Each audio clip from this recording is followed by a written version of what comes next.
कौन हो तुम? यह कैसा प्रश्न है? स्वयं को नहीं पहचानती? मैं? तुम? हाँ, तू मेरा सगुण रूप है और मैं तेरा निर्गुण रूप हूँ। शक्ति, शिवा। तो एकाकार यह रूप भिन्न क्यों हो गया? लीला की रचना के लिए। लीला? कैसी लीला? लोक कल्याण की, जनहित की। कौन करेगा यह लीला? तेरा पुत्र। कौन? कार्तिकेय। कार्तिकेय शिव पुत्र है। उसने तुम्हारे शरीर से जन्म नहीं लिया है। वह तुम्हारा पुत्र होते हुए भी तुम्हारा नहीं है। वह मेरा पुत्र नहीं है? है, पर नहीं है। पुत्र माता के रक्षक होते हैं, सगुण माता के। तू सगुण माता है। कार्तिकेय भ्रमण प्रिय है। मयूर उसका वाहन है। वह एक स्थान पर स्थिर नहीं रह सकता। तो अन्य उपाय क्या है? सूक्ष्म जगत उपायों से पूर्ण है। उसे स्थूल जगत में लाना होगा। कैसे? अपने संकल्प से। संकल्प द्वारा अपनी देह से देहज पुत्र को जन्म देकर वही तुम्हारा पुत्र होगा। तुम्हारे शरीर के तेज पुंज से उत्पन्न होने के कारण वह अद्भुत और विलक्षण होगा। अद्भुत और विलक्षण? हाँ, विविध लक्षणों से पूर्ण और अद्भुत। उसकी समानता जगत का अन्य कोई पुत्र नहीं कर पाएगा। सारा जगत उसे मान्यता देगा।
प्रणाम माते।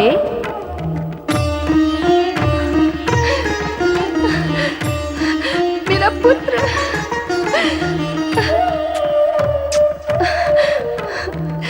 वत्स, तुम मेरे पुत्र हो। यह मुझसे तुम्हारा निकटतम संबंध है जो कि जगत में होता है, माता और पुत्र का। मैं तुम्हारी माता और तुम मेरे पुत्र हो। संबंध और निकटता तो मैं पहले से ही जान चुका था माते, इसीलिए तो मैंने आपको माते कहकर प्रणाम किया। अब आप मुझे ये बताइए कि मेरा नाम क्या है? गणेश। गणेश है तुम्हारा नाम, गणों में श्रेष्ठ, गणों का ईश। फिर तो मैं तन, मन, प्राण, प्रण से सेवा करूंगा माता। तुम मेरी सेवा करोगे? अवश्य करूंगा। माता से अधिक और कौन पुत्र के निकट होता है? इस निकटता की रक्षा के लिए पुत्र का कर्तव्य ही होता है कि वह अपने माता की सेवा करे। मैं भी यही करूंगा। ये लो दंड। इससे क्या होगा माता? इस दंड से तुम्हें दंड देना होगा। किसे? जो भी अनाधिकार रूप से अथवा मेरी आज्ञा के बिना मेरे कक्ष में प्रवेश करने का प्रयत्न करे, उसे। जैसी आपकी आज्ञा माता। तुम्हें सतर्कता पूर्वक यहाँ पहरा देना होगा, कोई भी भीतर प्रवेश न कर पाए। आपकी आज्ञा का पालन करूंगा माता। जय माता की।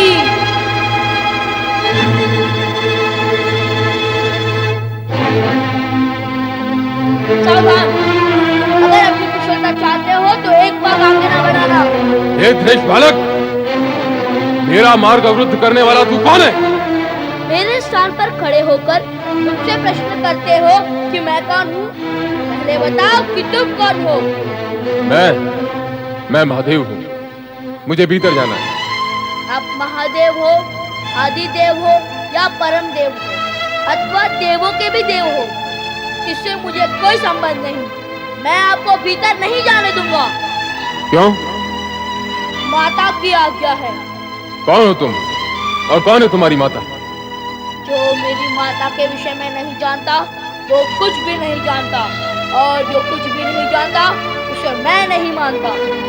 अत्यंत प्रिय बालक हो तुम। बालक अवश्य हूँ, पर अपने नियम का कट्टर पालक हूँ, और उनमें से भी नहीं हूँ जो अपनी प्रशंसा सुनकर अनुचित कार्य करने वालों को अनुचित ढंग से मार्ग दे देते हैं। ये तो तुम्हारी कर्तव्य निष्ठा है। अब मुझे भीतर जाने दो। मेरे कर्तव्यनिष्ठ होने और तुम्हारी कर्तव्यनिष्ठा में विश्वास करने से आज्ञा और मर्यादा का उल्लंघन करने का मार्ग तो नहीं खुल जाता, बल्कि मार्ग अधिक कठिन हो जाता है। माता की आज्ञा के बिना कुछ भी संभव नहीं है। नाम तो बताओ अपना और अपनी माता का, जिसकी आज्ञा से तुम यहाँ खड़े हो। अरे अखिल ब्रह्मांड की अधिष्ठात्री हिमालय सुता उमा भवानी शिवा देवी पार्वती माता को तुम नहीं जानते? मैं उनका पुत्र विश्वेश्वराय गौरी सुताय गणपति गणेश। गौरी सुत? मुझे अब तक याद नहीं कि गौरी ने तुम्हें कब जन्म दिया। याद होगा भी कैसे, मैं तो अजन्मा हूँ, शुद्ध बुद्ध नित्य मुक्त। तुम जाकर अपनी माता से पूछ कर आओ कि महादेव बाहर खड़े हैं और भीतर आना चाहते हैं। तुम अनुमति लेकर आओ, तब तक मैं यहीं खड़ा हूँ। हे जटाधारी महादेव, आप अवश्य ही परम ज्ञानी बुद्धिमान दिव्य पुरुष होंगे, पर निरा बुद्धिहीन तो मैं भी नहीं हूँ। आप मुझे मेरे स्थान से हटाकर मुझे मेरे कर्तव्य से भी हटाना चाहते हैं। जैसे मैं यहाँ से हटूंगा आप भीतर प्रवेश करेंगे।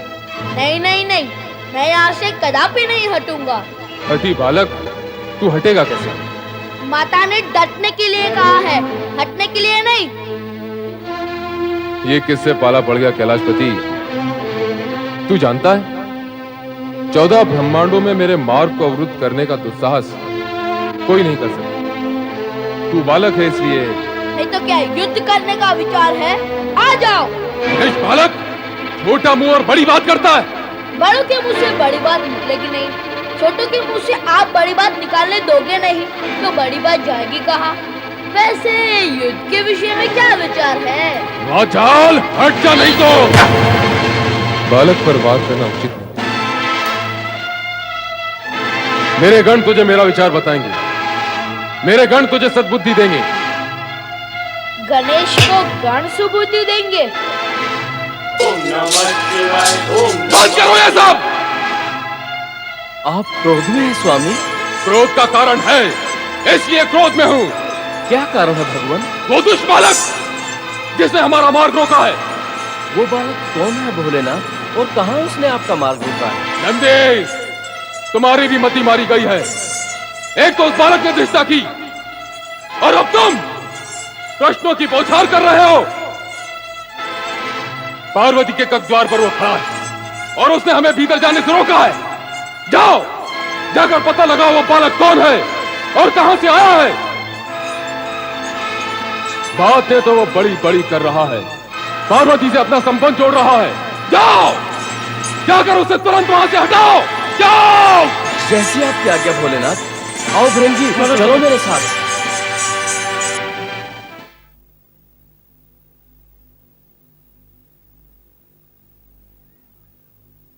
जय माता की।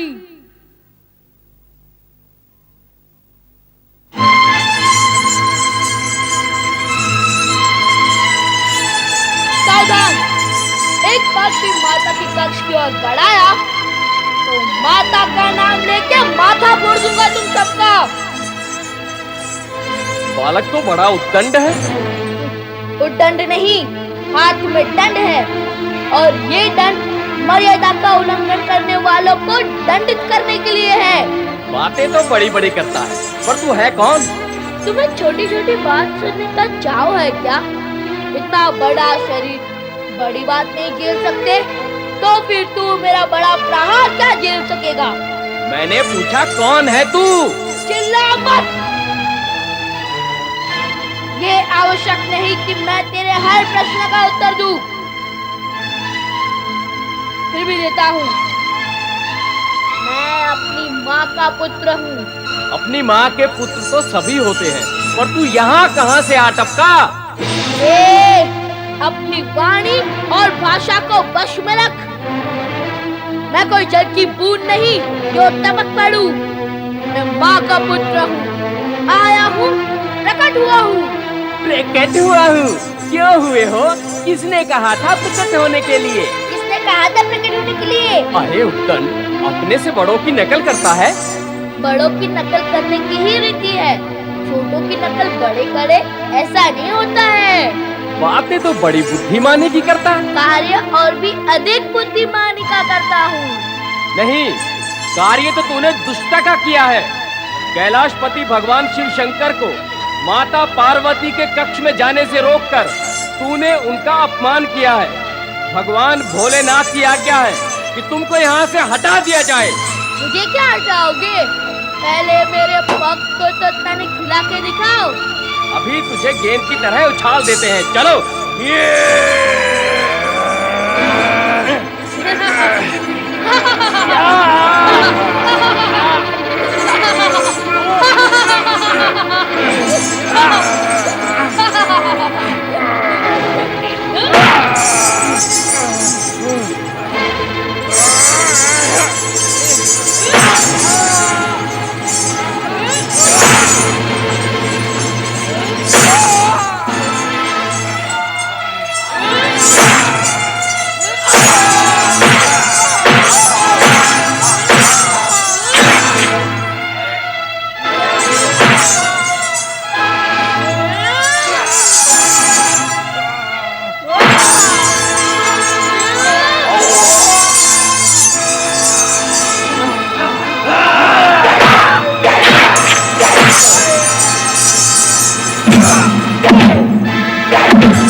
जया, ये चित्कार कैसा है? देखती हूँ कैसी चित्कार है।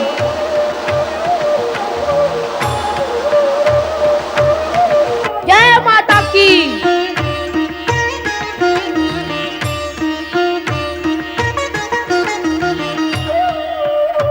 कौन हो तुम? अपनी माता का पुत्र जो भीतर है। पर ये बालक यहाँ कहाँ से आया? पहले तुम बताओ कि तुम दोनों भीतर कैसे पहुँच गई? तुम जिसे अपनी माता बता रही हो, हम उनकी सखियां हैं। अर्थात मौसी। हाँ। एक माँ दो दो मौसी।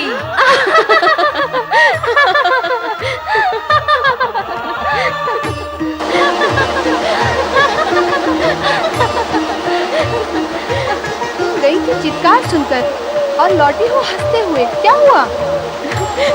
वहाँ बाहर एक बालक खड़ा है, हाथ में डंडा लिए हुए हैं। वो तुम्हें अपनी माता बता रहा है। वह सत्य ही कह रहा है। क्या? हाँ, मैंने ही उसे जन्म दिया है।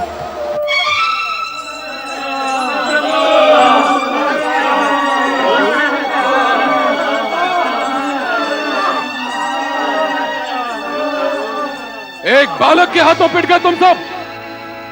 ना जानी चाहिए तुम्हें। स्वामी, वो कोई साधारण बालक नहीं है। तो तुम क्या साधारण गण हो?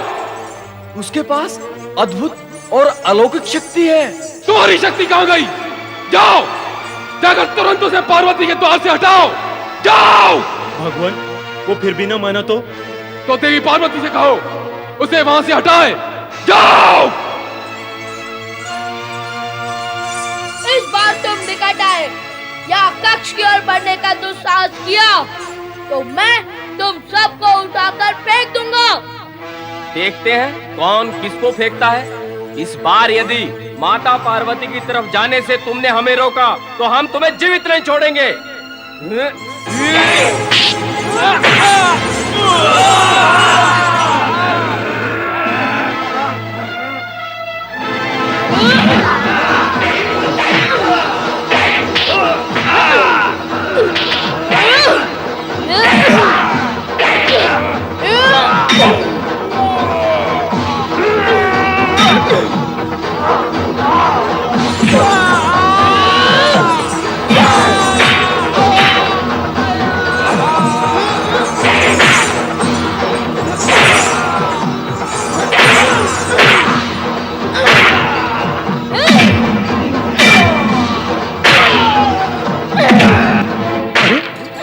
ये कैलाश पर कैसी विचित्र लीलाएं हो रही हैं और भगवान शिव मौन है। देवर्षि, मेरा विचार है कि हमें तुरंत कैलाश पर चलकर स्थिति का ज्ञान करना चाहिए। उचित है देवराज। चलो हम शिवजी से ही पूछते हैं, ये क्या हो रहा है, क्यों हो रहा है। नारायण नारायण। कैलाशपति देवादिदेव भगवान शिव शंकर की जय। हे भोलेनाथ, कैलाश पर यह कैसा उत्पात और आर्तनाद छा रहा है, आप इसे रोकते क्यों नहीं? प्रयत्न तो कर रहे हैं। पार्वती के कक्ष के बाहर एक उत्पाती बालक डंडा लिए खड़ा है। ना वो हमें भीतर जाने दे रहा है, ना गण को। अब एक बालक पर हम अपनी शक्ति का प्रयोग कैसे करें? पर यह बालक है कौन प्रभु? और अचानक कैलाश पर कैसे प्रकट हो गया? स्वयं को माता का पुत्र बताते हुए वो पार्वती के कक्ष की ओर संकेत करता है। अब वो वहां से हटे तो हम भीतर जाएं और पूछे पार्वती से कि तुम्हारा ये पुत्र कहां से प्रकट हुआ है। हे भोलेनाथ, आपकी लीला भी न्यारी है। जो माता पार्वती का पुत्र होगा वो आपका भी तो पुत्र होगा। आप तो माता पार्वती से पूछेंगे, परंतु हम सब किससे पूछेंगे? हाय भोलेनाथ, उस बालक से हमारी रक्षा करे। उसकी लाठी में अद्भुत शक्ति है महेश्वर। एक बार और उसके सम्मुख गए तो जीवित नहीं लौटेंगे।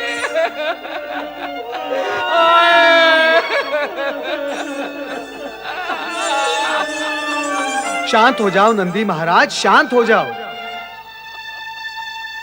भगवान भोलेनाथ अवश्य कोई उपाय करेंगे। मैं क्या उपाय करूंगा? उस बालक की दुष्टता और धृष्टता पर यदि मेरा क्रोध जाग उठा तो अनर्थ हो जाएगा। आप उपयुक्त समय पर आए हैं, इसलिए उस बालक और गण की रक्षा के लिए श्री हरि विष्णु और ब्रह्मा जी के पास जाएं और उनसे निवेदन करें कि वे कैलाश पर आकर उस बालक को प्रेम से वश में करें। हाँ, यही उचित होगा। हम इसी समय वहां जाते हैं देवेश्वर। नमः शिवाय। ओम नमः शिवाय। ओम नमः शिवाय। ओम नमः शिवाय। माता सरस्वती को प्रणाम। परम पिता ब्रह्मदेव को प्रणाम। देवराज इंद्र एवं देवर्षि नारद के साथ देवगण भी पधारे हैं। अर्थात समस्या गंभीर है। हाँ परमपिता, समस्या अत्यधिक गंभीर है। अपनी संगीतमय वाणी में समस्या प्रस्तुत करने तथा उस समस्या का समाधान निकालने में नारद निपुण है। इसलिए नारद, तुम ही कहो कि समस्या क्या है? परमपिता, कैलाश पर एक उद्दंड बालक दंड लेकर प्रकट हुआ है। वो शिवगण को दंडित करता ही जा रहा है। वो ना तो भगवान शिव न शिवगण के रोके रुक रहा है, बस दंड घुमाता ही जाता है। कैलाश पर जहां भगवान शिव की लीला व्याप्त है, वहां इस उद्दंड बालक की उद्दंडता शिव लीला ही लगती है। परंतु जब यह विषय भगवान शिव के सम्मुख आया तो भगवान शिव ने हमें आपके पास भेज दिया। यहां भेजने का कारण? भगवान भोलेनाथ का हमें यह आदेश है कि हम आपसे तथा श्री हरि विष्णु से यह कहे कि आप उस उद्दंड बालक को समझाएं और वश में करें। हे परमपिता, आप तो इस सृष्टि के सृजनहार हैं। उस बालक की उत्पत्ति का रहस्य आपसे अधिक और कौन जान सकता है? उसका अचानक कैलाश पर प्रकट होना, सदाशिव का उसकी उत्पत्ति के बारे में अनभिज्ञ होना, यह रहस्य को और अधिक गहरा रहा है ब्रह्मदेव। सत्य यही है कि ये सृष्टि के कल्याण के निमित्त रची गई शिव लीला है। शिव लीला? नारायण नारायण, अर्थात हमारा अनुमान सत्य निकला। यह ऐसी लीला सिद्ध होगी जो समस्त जगत को चकित कर देगी। शिवलीला से इस जगत का कल्याण होगा, यह तो शुभ ही है। परंतु उस उद्दंड बालक का क्या उपाय किया जाए? जब सदाशिव ने तुम्हें उस बालक को समझाने के लिए मेरे और श्री हरि विष्णु के पास भेजा है, तो यही उपाय करना होगा। अब तुम सब कैलाश पहुंचो और मैं भी श्री हरि विष्णु को विष्णुलोक से लेकर कैलाश पहुंचता हूं। वहां पहुंचकर उस बालक को समझाने का प्रयत्न करेंगे। जैसा आप उचित समझे ब्रह्मदेव। हर हर महादेव। हर हर महादेव। नमन स्वीकार करें परमपिता, और श्री हरि विष्णु आप भी। कल्याण भव। चंद्रदेव, तुम इस समय यहां? हाँ परमपिता, प्रभु भोलेनाथ के दर्शन करने चला आया, किंतु देखता हूं यहाँ का वातावरण ही विषम है। हाँ, मैंने आते समय भवन के बाहर देखा तो कुछ शिवगण मूर्छित पड़े हुए थे। ये क्या हुआ, कैसे हुआ पूज्यगण? आओ हम सब देवेश्वर से विनती करें, वही हमें इस विषय में कुछ बताएंगे। आइए।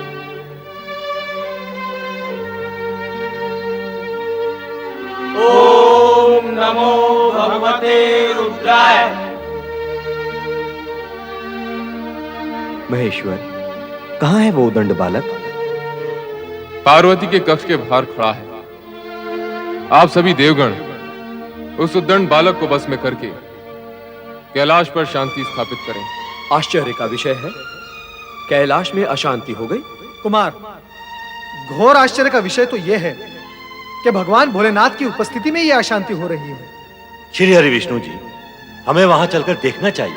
हाँ, देखें तो ऐसा कौन सा बालक है जिसने इतना उत्पात मचा रखा है? आइए।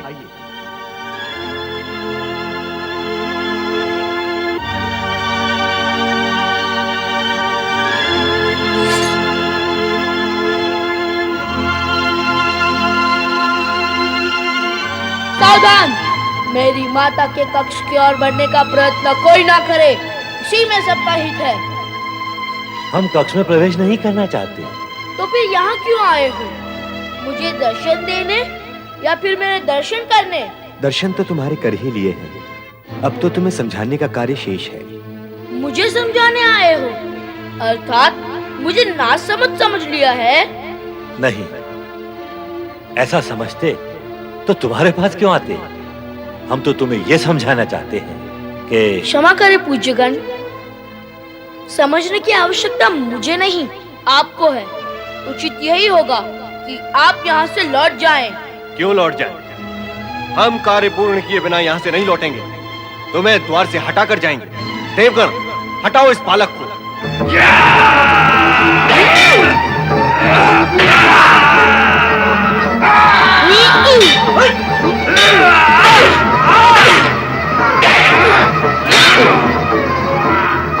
ला, मैं स्वयं तुझे हटा देता हूँ।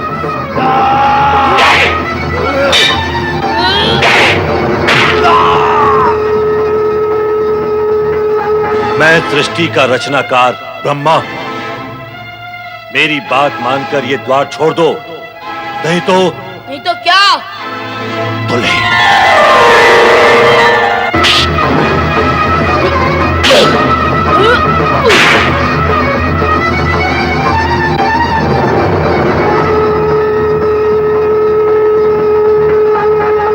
मैं जगत का पालनहार श्री हरि विष्णु तुमसे ये निवेदन करता हूँ कि द्वार छोड़ दो।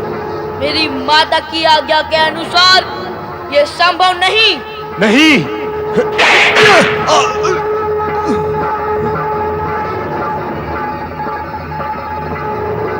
धन्य है वीर बालक, तेरा ये साहस, तेरा ये बल धन्य है। इस विनाश लीला का अंत करे महादेव।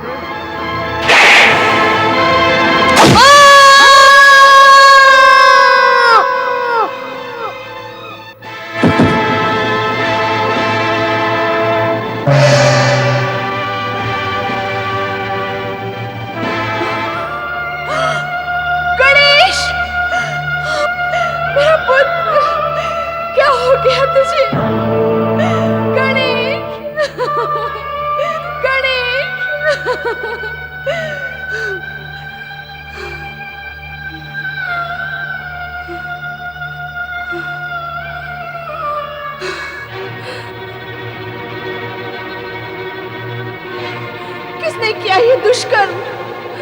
उत्तर दो। क्या अपराध किया था इस बालक ने? उत्तर दो।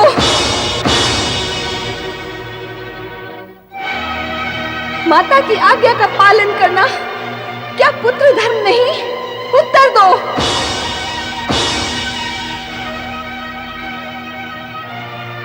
तुम सबका मौन सर्वनाश का सृजक होगा। मैं महाप्रलय मचा दूंगी। मैं अपने पुत्र के विरोधियों का सर्वनाश कर दूंगी। आयम ह्रीम क्लीम।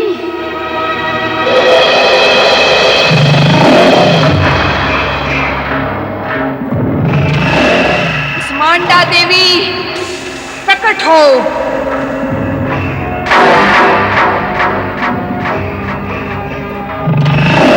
महागौरी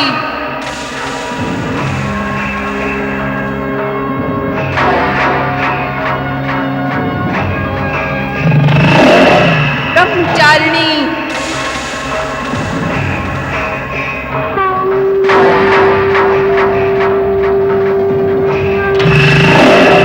सिद्धिदात्री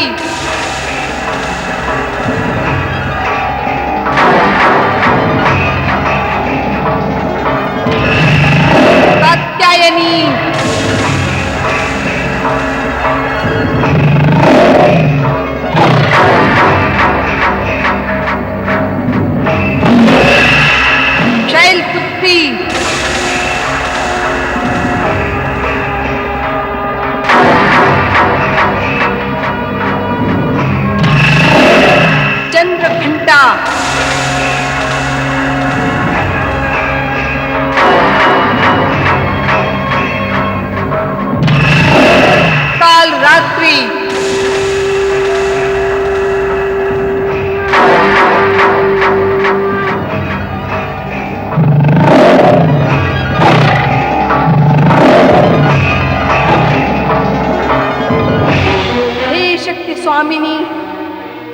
दें। हे प्रबल शक्तियों, महाप्रलय मचा दो। देव, दानव, शिवगण, उन सभी का सर्वनाश कर दो। हे महाशक्ति, हे महामाया, हमें क्षमा कर दो, क्षमा कर दो। हे नौ दुर्गे, इस हाहाकार को समाप्त करो देवी, समाप्त करो। अन्यथा सृष्टि समाप्त हो जाएगी। क्षमा करो महामाया, हमें क्षमा करो। हे महाशक्ति, हे मातेश्वरी, जगत को सर्वनाश से उबारिए। हमारे अपराध क्षमा करो महामाया, हमारे अपराध क्षमा करो, हम आपके अपराधी हैं। हमें क्षमा करो महामाया, हमें क्षमा करो। क्षमा करें महाशक्ति, क्षमा करें। हम सब आपसे हाथ जोड़कर प्रार्थना करते हैं, क्षमा करें।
करो स्वीकार हमारी भक्ति, करो स्वीकार हमारी भक्ति।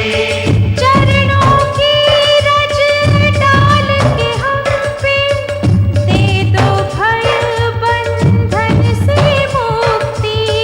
मानव दुर्गा हे मां शक्ति, मानव दुर्गा हे मां शक्ति।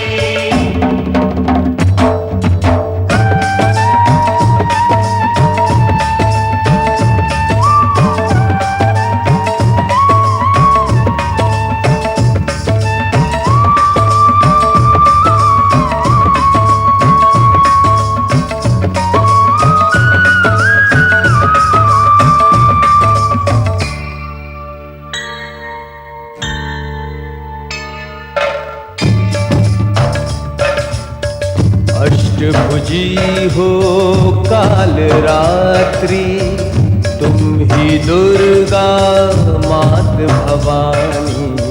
अष्टभुजी हो काल रात्रि, तुम ही दुर्गा मात भवानी। चामुंडा मां ब्रह्मचारिणी, चामुंडा मां ब्रह्मचारिणी। चित्रूपा तुम कल्याणी, चित्रूपा तुम कल्याणी। चिंता हर के संतुष्टि का,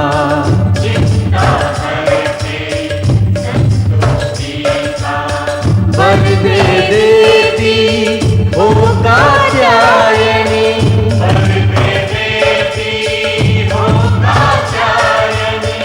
मानव दुर्गा हे मां शक्ति, मानव दुर्गा हे मां शक्ति। ओ मानव दुर्गा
चाहे। बिजुली गर्जन मांगे माँ, बिजुली गर्जन मांगे माँ। देव कुबेर भी आपके द्वारे,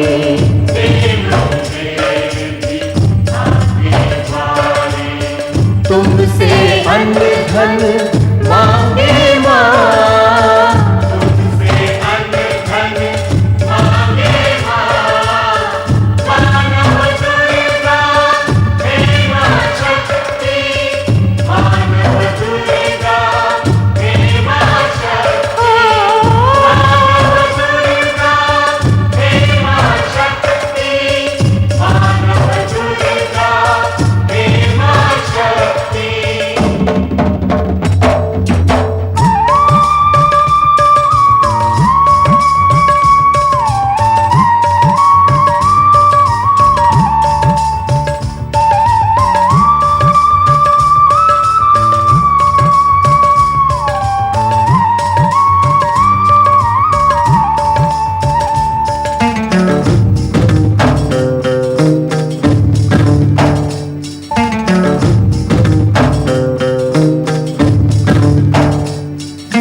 अपराध हुआ है, हम सब हैं अपराधी तुम्हारे। हम सबसे अपराध हुआ है, हम सब हैं अपराधी तुम्हारे। करते हैं अब क्षमा याचना, करते हैं अब क्षमा याचना। शीश झुकाए बाह पसारे, शीश झुकाए बाह पसारे। श्वासों के संग व्याकुल में,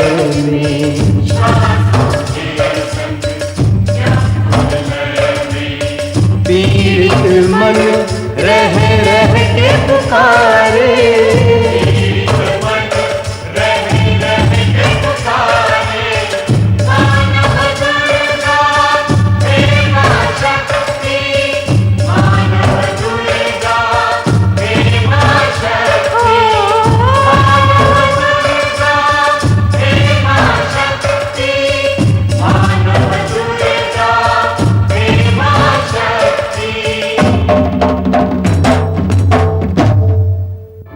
शांत हो जाए महाशक्ति, हे महामाया, लोकहित के लिए शांत हो जाएं। इस विनाश से किसी को लाभ नहीं होगा महादेवी। मेरी जो हानि हुई है उसकी पूर्ति कौन करेगा? मेरे पुत्र का वध क्यों किया गया? जिसके पुत्र का वध कर दिया गया हो उस माता को आप शांत रहने के लिए कहते हैं? क्या ऐसी माता शांत हो सकती है? फिर आप कैसे शांत होंगी महामाया? एक तो मेरे पुत्र गणेश को पुनर्जीवित करें, दूसरा देवताओं में वो सर्वप्रथम पूजित हो ऐसा अधिकार दें, तभी मैं शांत होऊंगी, अन्यथा महाप्रलय अनिवार्य है। हम प्रयत्न करते हैं, भगवान शिव से प्रार्थना करते हैं, भगवान भोलेनाथ गणेश को अवश्य पुनर्जीवन देंगे। हे महाशक्ति, हे महामाया, देवताओं में वो सर्वप्रथम पूजित हो ऐसे अधिकार को भी भोलेनाथ स्वीकार कर लेंगे। अब हम सब सदाशिव के पास जाते हैं।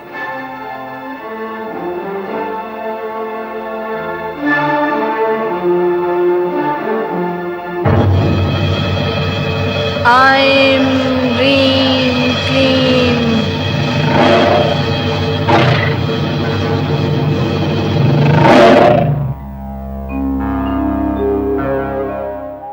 वो बालक गणेश है, माता पार्वती और आपका पुत्र। उसे जीवित करना होगा देवेश्वर, अन्यथा देवी पार्वती संहार नहीं रोकेंगी प्रभु। उस उद्दंड बालक का वध करना मेरा उद्देश्य नहीं था, पर उसकी भयानक युद्ध वृत्ति का अंत करना भी आवश्यक था। मैं जानता हूं कि गणेश शक्ति रूपनी पार्वती का पुत्र है। उसे पुनर्जीवित तो होना ही है। ये शुभ कार्य आप ही करेंगे देवेश्वर। हम सभी की इच्छा है कि बालक गणेश पुनर्जीवित हो, इसलिए यह कार्य हम सब मिलकर करेंगे। आरंभ श्री हरि विष्णु करेंगे। मुझे क्या करना होगा भोलेनाथ? आपको उत्तर दिशा में जाना होगा। उस ओर जाते हुए आपको मार्ग में जो भी पहला प्राणी दिखे उसका मस्तक काट कर ले आए। किसी भी निर्दोष प्राणी का मस्तक? शेष विचार आप स्वयं कर लें। किसी भी निर्दोष प्राणी के साथ अन्याय नहीं होना चाहिए। ऐसा ही प्रयत्न करूंगा।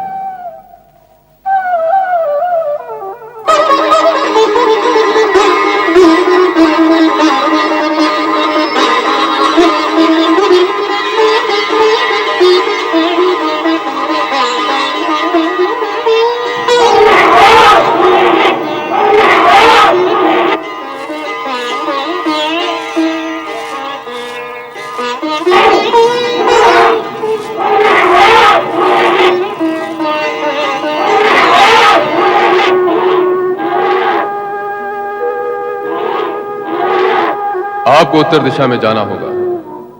उस ओर जाते हुए आपको मार्ग में जो भी पहला प्राणी दिखे उसका मस्तक काट कर ले आए। यही तो है पहला प्राणी, इस निर्दोष का मस्तक।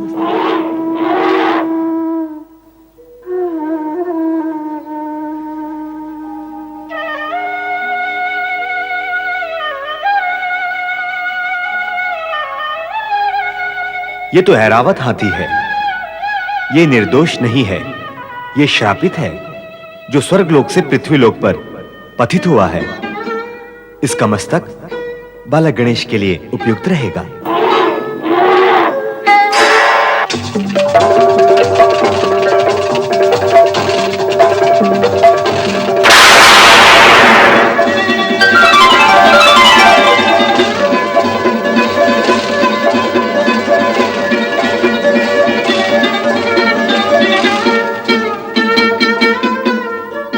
श्री हरि विष्णु के चरणों में ऐरावत का कोटि कोटि प्रणाम।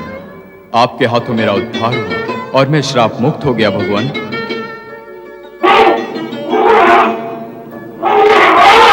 तुम्हारा श्राप काल पूर्ण हो गया था ऐरावत। विधि के विधान में एक एक पल की गणना और गणित है। भगवान शिव द्वारा गणेश का मस्तक काटना और उन्हीं के आदेशानुसार मेरा उत्तर दिशा में जाकर तुम्हारा मस्तक काटना, यह संयोग मात्र नहीं है। यह सब निश्चित कार्यक्रम, काल गणना और कार्यफल के अनुसार घटित हुआ है। जाओ, स्वर्ग जाओ। आपकी कृपा से मुझे पुनः स्वर्ग में स्थान मिलेगा प्रभु। जाओ, स्वर्ग जाओ। मुझे भी कैलाश पहुंचना है।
पिताश्री को प्रणाम करो।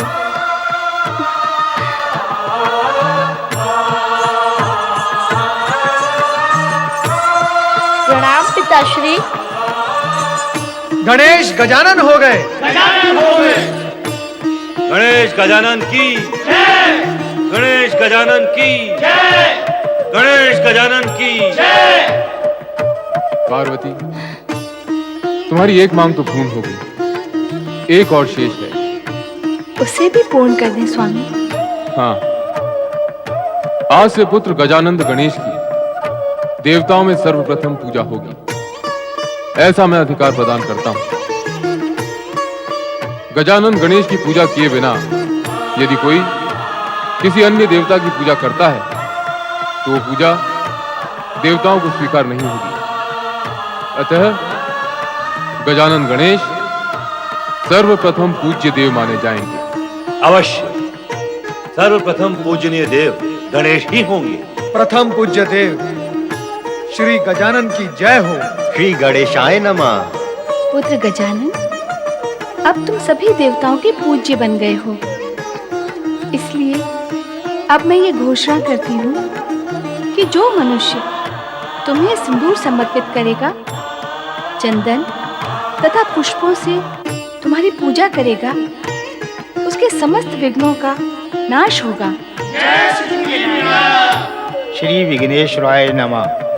पुत्र गजानन, तुम भाद्रपद शुक्ल पक्ष की चतुर्थी के दिन उत्पन्न हुए हो, इसलिए यह दिन गणेश चतुर्थी के नाम से प्रसिद्ध होगा और यह दिन तुम्हारी पूजा करने वाले सभी भक्तों के लिए मंगलकारी होगा। गणेश गजानन की जय। भगवान भोलेनाथ की जय। गौरी पुत्र गजानन गणेश की जय।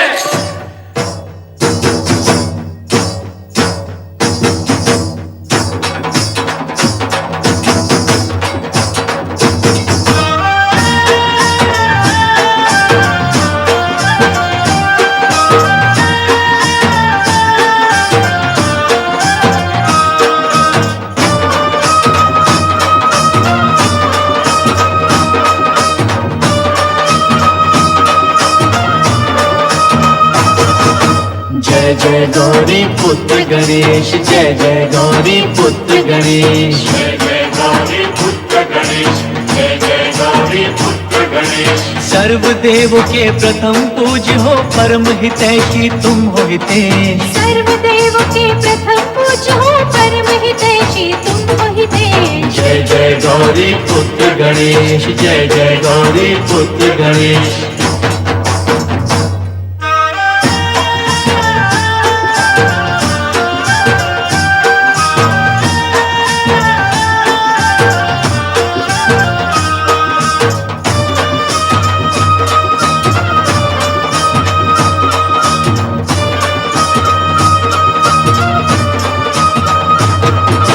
विशाल काया मूषक वाहन, प्रिय तुम्हारा मोदक भोजन। जय हो चतुर्भुज अष्ट विनायक, हे लंबोदर हे गणनायक। तुमसे ही तो शुभ हो जाता, तुमसे ही तो शुभ हो जाता ये सारा परिवेश। जय जय गौरी पुत्र गणेश, जय जय गौरी पुत्र गणेश।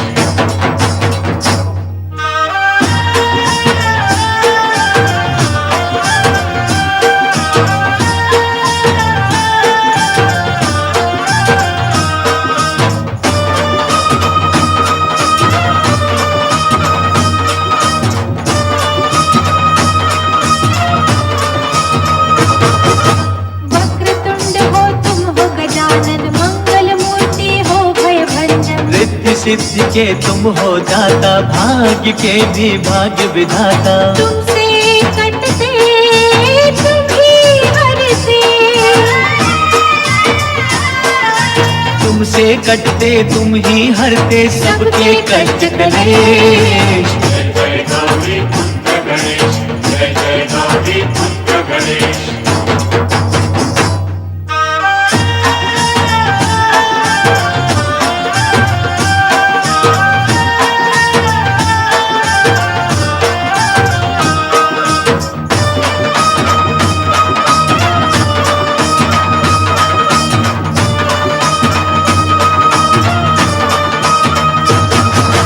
विघ्न हरता हो तुम, सुख करता, जग के पालक हो दुख हरता। तुम ही करता तुम ही कारण, अर्थ समर्थ हो शुभ गुण कानन। तीनों लोक में शेष सभी हैं,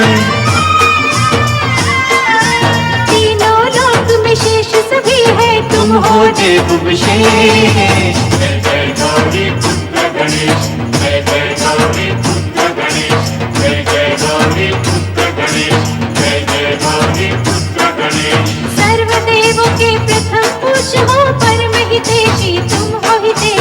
सर्व देवों के प्रथम पूज्य हो, परम हितैषी तुम हो हितेश।